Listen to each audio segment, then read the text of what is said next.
اے اللہ ہم تو ان کو پکارتے ہی نہیں تھے، یعنی منکر ہو جائیں گے، جھوٹ بولیں گے، اور ان کو ایسا لگے کہ آج ہمارا یہ انکار اور یہ جھوٹ بولنا ہمیں شاید کوئی فائدہ دے دے گا، لیکن وہ معبودان باطلہ، وہ ان کے بنائے ہوئے شرکا کہاں ہوں گے؟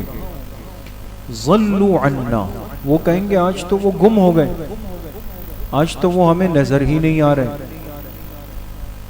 تو اللہ کے علاوہ دنیا میں انسان جتنے سہارے ڈھونڈتا ہے اور جنہیں نعوذ باللہ اللہ کے ساتھ شریک کرتا ہے، یہ سب شیطان کا ایک دھوکہ ہے اور ایک فریب ہے، اور قیامت کے دن جب انسان میدان محشر کی سختی میں جائے گا تو اسے اندازہ ہوگا کہ اس نے اپنی زندگی کو ضائع کر دی۔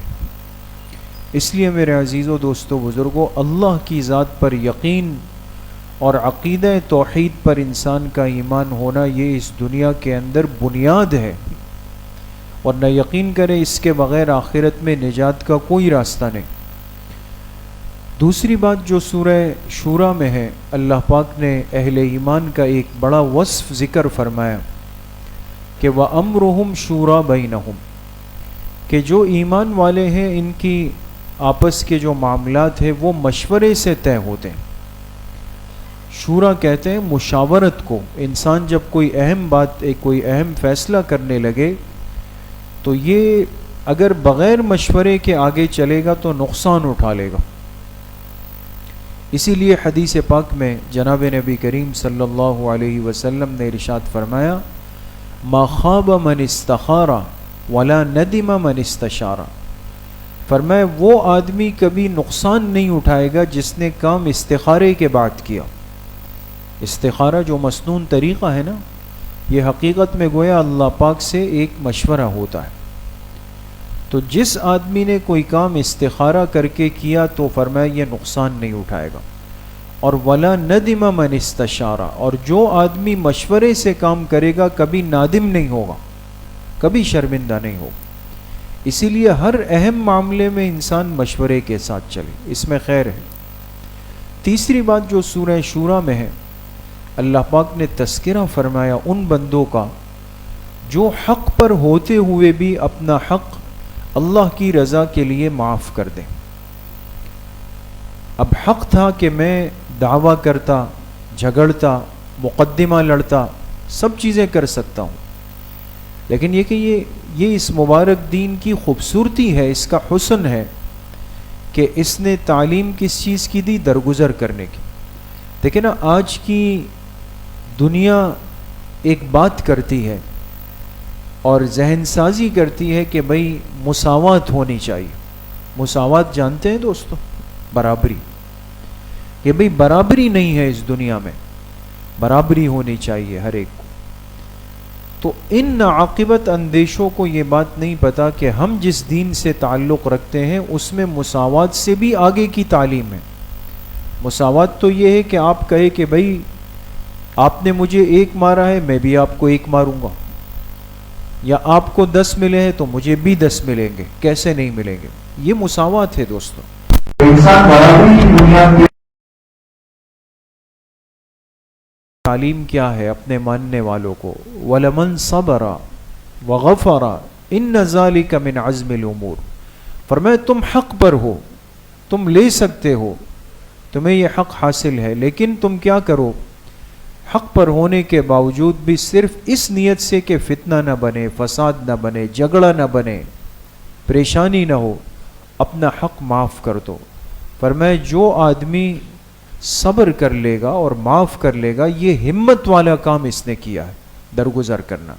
اس لیے حدیث پاک میں آپ علیہ الصلوۃ والسلام نے فرمایا کہ میرا جو امتی حق پر تھا لیکن صرف اس مقصد سے پیچھے ہٹا کہ اللہ مجھ سے راضی ہو جائے، میں اس بندے کے لیے جنت کے بیچ میں محل کی ضمانت دیتا ہوں، جنت کے بیچ میں۔ اور ضمانت کون؟ اللہ کے پاک پیغمبر علیہ السلام۔ اس لیے آج یہ لڑائی جھگڑے، یہ مقدمہ بازیاں، آپ جائیں تو عدالتیں بھری ہوئی ہے، پنچایتیں ہو رہی ہے، جرگے ہو رہے ہیں، قسمیں کھائی جا رہی ہے، لوگ آپس میں لڑ رہے ہیں، تھانے کچہریاں ہو رہی ہے۔ بھائی کیا ہے؟ بس جی میں حق ہے، میں کیسے اس کو چھوڑ دوں؟ تو انسان بحیثیت ایک مسلمان اس کے اندر درگزر کا مزاج ہو۔ چوتھی بات جو سورہ زخرف میں ہے، اللہ پاک نے تذکرہ فرمایا ان لوگوں کا کہ جنہوں نے اللہ کی پیدا کی ہوئی مخلوق میں فرق کیا۔ آپ جانتے ہیں کہ نبی کریم صلی اللہ علیہ وسلم کی بعثت سے پہلے عرب معاشرے کے اندر جہاں بہت ساری برائیاں تھیں، وہاں ایک سب سے بدترین خرابی کیا تھی کہ وہ بیٹی کی پیدائش کو عار سمجھتے تھے۔ بھئی یہ تو عار ہے، نعوذ باللہ۔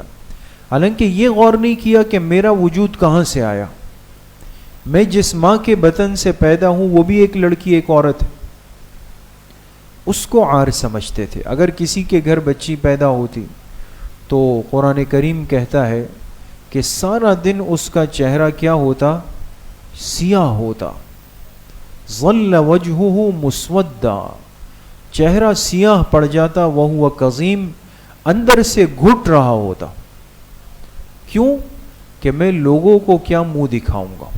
آپ اندازہ لگا انسانیت اتنی گر چکی تھی کہ بیٹی کی پیدائش کو عار سمجھتے تھے۔ اور عرب کے اندر 3 قبائل ایسے تھے، سب نہیں، 3 قبائل کہ جو بچیوں کو زندہ درگور کرتے تھے، یعنی زندہ لے جا کر کے دفناتے تھے۔ آج بھی مکہ مکرمہ میں حرم مکی کے بالکل قریب وہ جگہ موجود ہے، ہم نے دیکھی ہے کہ جہاں پر ان بچیوں کا قبرستان تھا جہاں زندہ درگور کر دیا جاتا تھا بچیوں کو۔ لیکن اللہ کے پاک پیغمبر تشریف لائے اور آپ کی رحمت کی برکات، آپ کی رحمت کے طفیل، آپ نے وہ مقام بیان فرمایا اور بچیوں کے وہ فضائل بیان فرمائے اور ان کی تربیت پر وہ آخرت کے فضائل ذکر کیے کہ دنیا حیران ہو۔ آپ علیہ الصلاۃ والسلام نے فرمایا کہ جس کو اللہ نے 2 بچیاں دی، پھر اس نے ان کی تربیت کی، ان کو بڑا کیا، پھر ان کا نکاح کروایا، فرمایا یہ جنت کے اندر میرا پڑوسی ہوگا۔ ایک صحابی کھڑے ہو گئے کہ اللہ کے رسول صلی اللہ علیہ وسلم، اگر کسی کی 1 بچی ہوئی؟ تو آپ علیہ الصلاۃ والسلام نے فرمایا اگر کسی کی 1 بچی ہو اور وہ اس کی تربیت کر کے اس کو بڑا کرے، پھر جوڑ کا نکاح کرائے، وہ بھی میرا پڑوسی۔ یہ فضائل تو اسلام کی برکت سے ملے۔ آج عورتوں کے حقوق کی بات کرنے والے اور تنظیمیں بنانے والے، بڑی بڑی باتیں کرنے والے، اس پر سیمینار اور لیکچرز دینے والوں کو یہ نہیں پتا کہ دنیا کو عورت کے حقوق کی بات سب سے پہلے اس امت کے پیغمبر نے کی، ورنہ تو یہ دنیا تو حیوانیت پہ اتر آئی تھی اور بچیوں کو زندہ دفنانے لگی تھی۔ 5ویں بات جو سورہ زخرف میں ہے، اللہ پاک نے اس دنیا اور دنیا کے اسباب کی بے ثباتی کو، بے حقیقت ہونے کو بیان فرمایا کہ اس دنیا کی میرے سامنے کوئی حیثیت بھی نہیں۔ اور کیا فرمایا کہ اگر یہ خدشہ نہ ہوتا، اندیشہ نہ ہوتا کہ ساری دنیا کہیں کفر کے راستے پہ نہ چل پڑے، تو ہم دنیا کفر کو دنیا اتنی دے دیتے کہ ان کے گھروں کے دروازے اور ان کے گھروں کی سیڑھیاں وہ سونے اور چاندی کی بنا دیتے۔ زخرف، سورہ زخرف ہے نا، سونے چاندی کو کہتے۔ کافروں کے گھروں کے دروازے سونے کے ہوتے، سیڑھیاں سونے کی ہوتی۔ کیوں؟ اس لیے کہ ان کے لیے آخرت میں کچھ نہیں، اور دنیا کی فرمایا میرے نظر میں کوئی حیثیت نہیں تھی، تو دنیا ان پر اتنی میں کھول دیتا کہ سب چیزیں سونے چاندی کی ہوتی۔ لیکن اللہ نے مہربانی کی کہ ہمارا ایمان محفوظ ہوا۔ ورنہ دیکھیں نا، آج بھی ہم جب کسی کو دیکھتے ہیں، کسی نافرمان کے پاس دنیا زیادہ ہے، کتنا للچا جاتے ہیں، اور بعض دفعہ تو اللہ حفاظت فرمائے الٹا سیدھا بھی بول دیتا ہے کہ بھئی یہ کافر ہے، یہ تو اللہ کو نہیں مانتا، اس کو دنیا ملی ہوئی ہے، اور ہم مومن مسلمان ہیں لیکن ہر جگہ ہماری پٹائی ہو رہی۔ اس سوچ انسان کی یہ بن گئی ہے کہ شاید دنیا کے مال و اسباب کا تعلق یہ اللہ کی رضامندی سے، حالانکہ ایسا نہیں ہے دوست۔ سب سے زیادہ آزمائش تکلیف اہل ایمان پر، اور پھر فرمائے سب سے زیادہ ان اہل ایمان پر کہ جو انبیاء کی اتباع میں آگے ہوں گے، جو جتنا زیادہ انبیاء کی اتباع کرے گا، پیروکاری کرے گا، اس کی آزمائشیں اتنی زیادہ ہو. اشد البلاء علی الانبیاء ثم الامثل فالامثل. فرمائے سب سے زیادہ دنیا میں آزمائشیں انبیاء پر آئی، پھر جو انبیاء سے جتنا قریب ہوتا رہے گا اتنی زیادہ آزمائشوں میں آئے. تو یہ تو پریشانی کی بات نہیں. چھٹی بات جو سورہ زخرف میں ہے، اللہ پاک نے فرمایا کہ جو دنیا کے ہمارے تعلقات اور دوستیاں ہیں، یہ اس وقت مفید ہے، کارآمد ہے، جب اس کی بنیاد تقوی پر ہو. دیکھیں، الاخلاء یومئذ بعضهم لبعض عدو الا المتقین. بڑی اہم بات ہے، نقطے کی بات ہے. فرمائے جو دنیا میں آپس میں دوست ہے، اخلاء، یہ قیامت کے دن کیا ہوں گے؟ عدو، آپس میں دشمن بن جائیں گے. اس لیے کہ دنیا کی دوستی اگر دنیا کی بنیاد پر ہے، میں اس لیے دوست اس کو بنا رہا ہوں کہ اس کے پاس دنیا زیادہ ہے، اسباب زیادہ ہے، مال زیادہ ہے، منصب زیادہ ہے، میرے کام آ جائے گا. تو دیکھیں نا، اس میں تو اللہ کی ذات اور دین کا کوئی شائبہ بھی نہیں آیا، سب دنیا ہی دنیا ہے. تو یہ ایسی نقصان دہ دوستی ہے کہ آخرت میں کیا ہوگا؟ یہ دشمنی میں بدل جائے گی.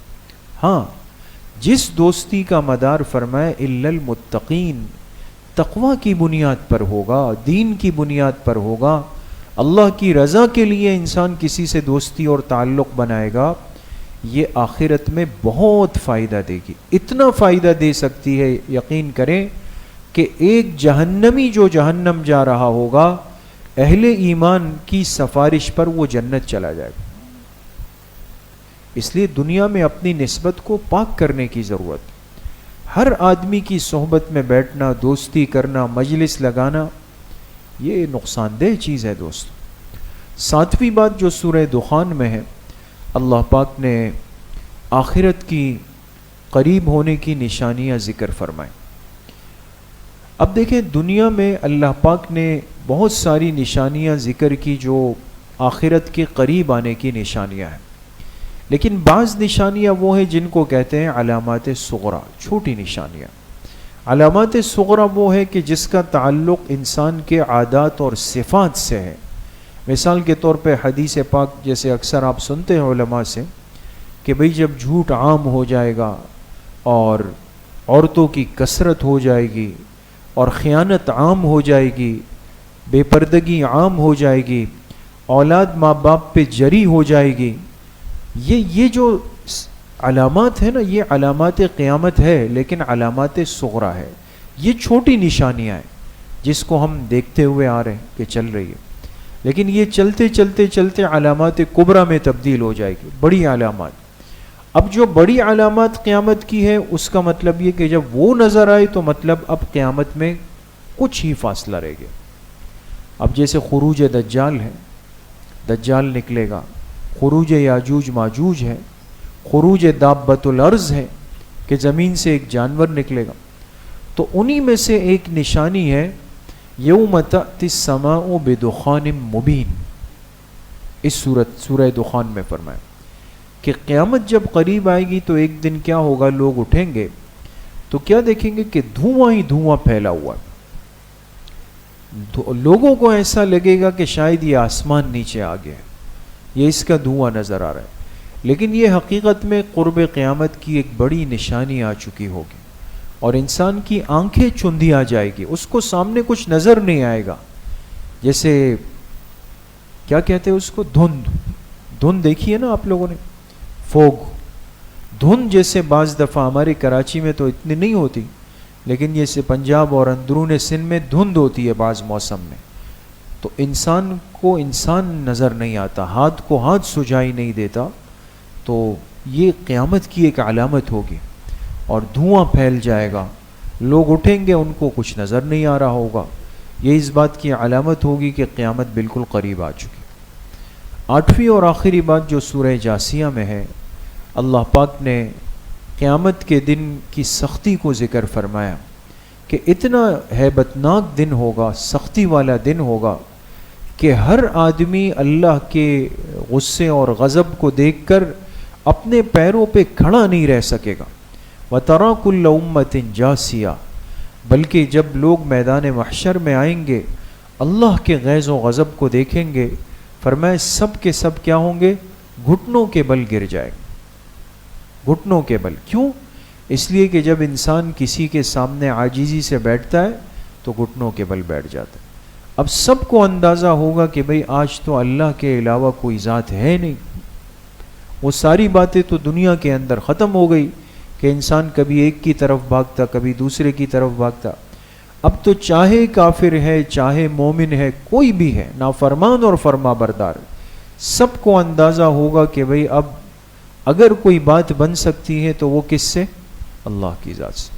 تو سب کے سب کیا ہوں گے؟ پیروں کی طاقت ختم، گھٹنوں کے بل اللہ پاک کے سامنے گر جائیں گے۔ اللہ کریم مجھے بھی آپ سب کو صحیح عمل کی توفیق نصیب فرمائے۔ بھائی انشاءاللہ 12 بجے اصلاحی مجلس ہوگی آخر عشرے کی تمام تاخیراتوں کے اندر، آج سے انشاءاللہ پہلی مجلس ہوگی۔